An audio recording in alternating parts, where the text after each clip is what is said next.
eu repliquei essa pergunta para um grupo de WhatsApp de orientandos, orientandas, alunos mesmo assim de sala, né, que não chegaram a ter uma relação com ele de pesquisa mais extensa. Uma coisa que se destaca muito nas respostas é assim, é um professor que cultivava amizade, né, que tinha uma forma de se relacionar pelo afeto, que tinha muita generosidade. Então, essa ideia de generosidade, afetividade, né, amizade, isso está muito presente quando fala sobre ele como professor, né? E Maurício, na graduação, dava aula de roteiro, né? E ele era roteirista, ele era consultor de roteiro.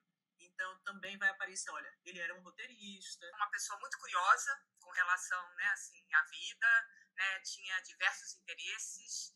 Eu, quando conheci o Maurício, ele ainda trabalhava nas organizações não governamentais, né, então ainda, enfim, trabalhava com ONG, e um pouco da entrevista que eu faço com ele no dossiê pega justamente, né, essa época, né, que ele ficou quase 15 anos trabalhando.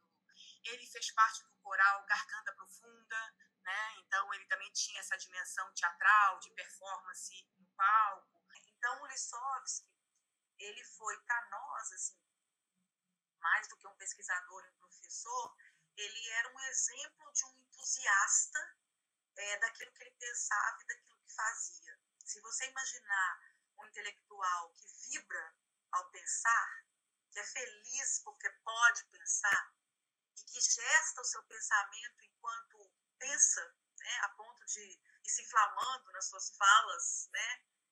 Esse pensador é o Lissovsky. O Lissovsky foi um homem, assim, um exímio pensador das imagens, e quando a gente coloca o título do texto como pensador que transbordava imagens, eu acho que a gente quer tanto dizer que ele transbordava porque ele estava sempre falando de imagens, né? Em todos os lugares que ele ia, ele estava falando de imagens, e nas aulas que ele dava, ele estava falando de imagens, mas um pouco isso também, assim, de ser um pensador que consegue criar imagens do pensamento dele. Ele pensava por imagens e o pensamento dele operava na gente a possibilidade de ver imagens. Sem falar que a imagem dele era uma imagem deliciosa, né? Porque era um homem barbudo sempre, assim, com aquela barba grande, com os óculos, aquela cara, assim, né, de um intelectual engajado e muito expansivo, né, muito alegre, expansivo.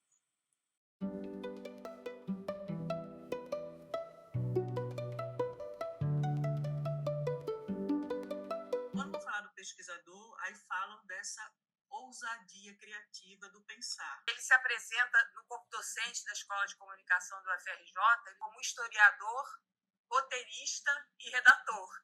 Ele é formou-se em História, também na UFRJ, mas se dedicou, né, dedicou os seus estudos à discussão sobre a história na fotografia, a história da fotografia, a história através, por meio da fotografia, a fotografia na história, né? Eu diria que eu acho que uma das grandes características, talvez, assim, da pesquisa do Maurício teria sido pegar a fotografia como uma plataforma de conhecimento do mundo, de entendimento do mundo, de observação do mundo, né? A fotografia mesmo como esse campo, né, mediador, né, de conhecimento, né? Ele usou as fotografias para poder pensar a história, ele usou a história, né, como uma disciplina para poder pensar a fotografia, ele analisou a fotografia como vestígios da história e implicou a fotografia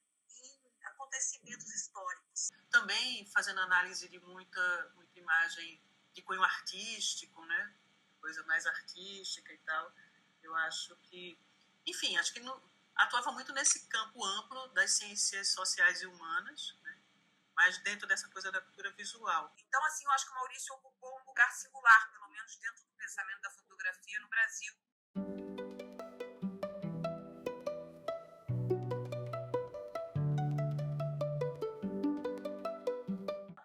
O dossiê é muito em função da morte de Maurício, morte muito precoce dele, né?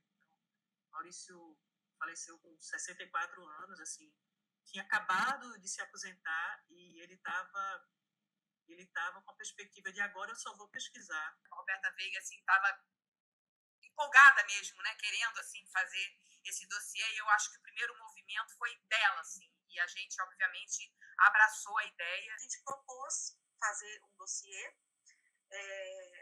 para a revista Significação, né, da USP, que topou, acolheu nossa ideia, e aí o dossiê foi isso, assim, esse momento de homenagear o Lipovsky.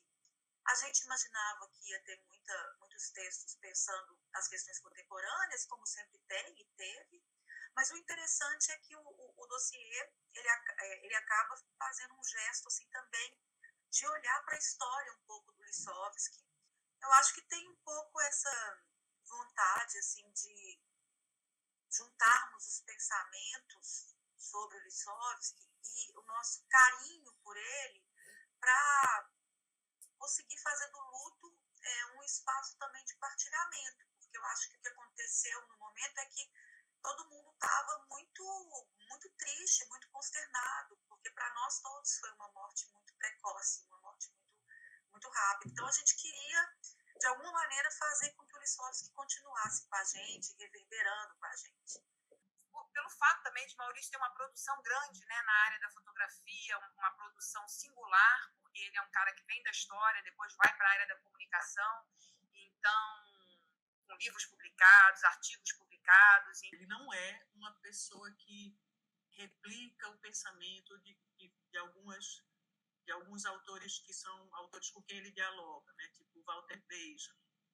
Ele não é ele é uma pessoa que dá uma torção nisso tudo e tem um pensamento próprio. Por isso um legado, né? Por isso um dossiê.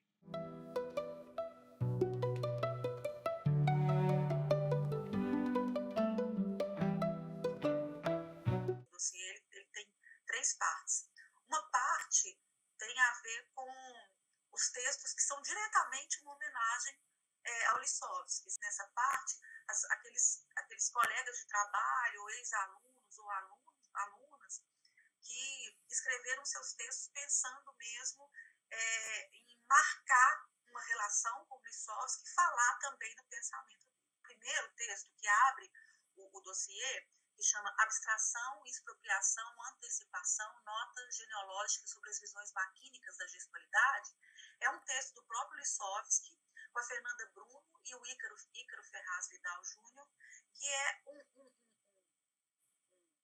texto aonde os três trabalham um pouco quais são as mudanças na subjetividade a partir do advento da fotografia e do cinema, e um texto da Ravena Sena Maia, Entre o Autorretrato e o Selfie, que ela, como aluna, foi um texto, uma discussão, né, a relação entre autorretrato e selfie, foi uma discussão que ela teve, um debate que ela teve muito direto com o Lipovsky, que foi da banca de qualificação dela. E aí um segundo momento do dossiê a gente dividiu entre os textos que são mais endereçados para a relação entre tempo e fotografia.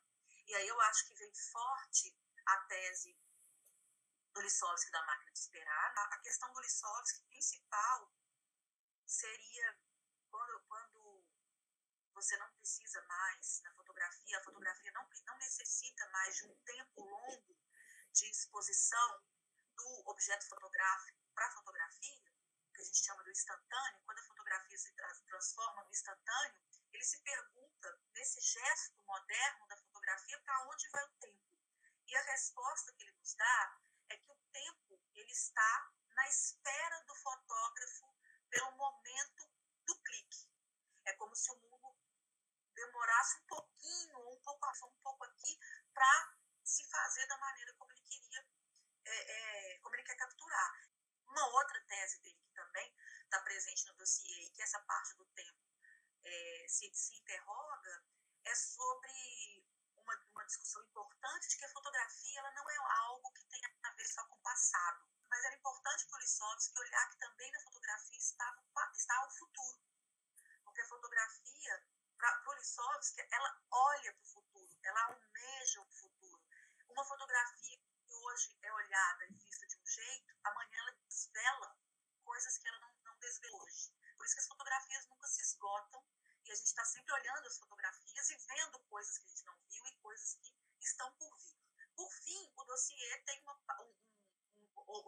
últimos textos do dossiê são textos políticos, mas políticos que tratam a relação entre a fotografia, a história e o tempo numa perspectiva política. Destacaria que tem textos sobre a ditadura, né? Tem também textos sobre esse instante da fotografia como sendo um instante político, né? E aí tem um texto meu que eu também assino, né, com uma orientanda minha supervisanda, né, de pós-doutorado, a Juliana Salles de Siqueira, que chama Imagens de Mãe, uma tomada da máquina de esperar lisovskiana por mulheres fotógrafas, que é um texto que traz duas fotógrafas mulheres, né, a fotógrafa americana Nan Goldin e a fotógrafa holandesa Hinek, e elas, o trabalho delas é um trabalho de fotografia de mulheres mães, mulheres recém-mães, mulheres grávidas, mulheres com bebês pequenos. E a nossa hipótese que a gente lançou é que, assim como as fotógrafas esperam o momento de fotografar aquelas mulheres também estiveram até o momento da fotografia esperando a hora de ter os bebês, a hora de ser mãe. Então a gente fala que a máquina de esperar, que é da Hinek, o olhar dela para essas mulheres, tem esse intervalo, né, entre ela e a outra que ela fotografa, tem esse tempo de espera dessa fotografia muito próximo de uma noção da mãe que está sempre esperando. Ao contrário de uma ideia de máquina capitalista que quer ver as mães no seu processo de reprodução e cuidado, como se as mães fossem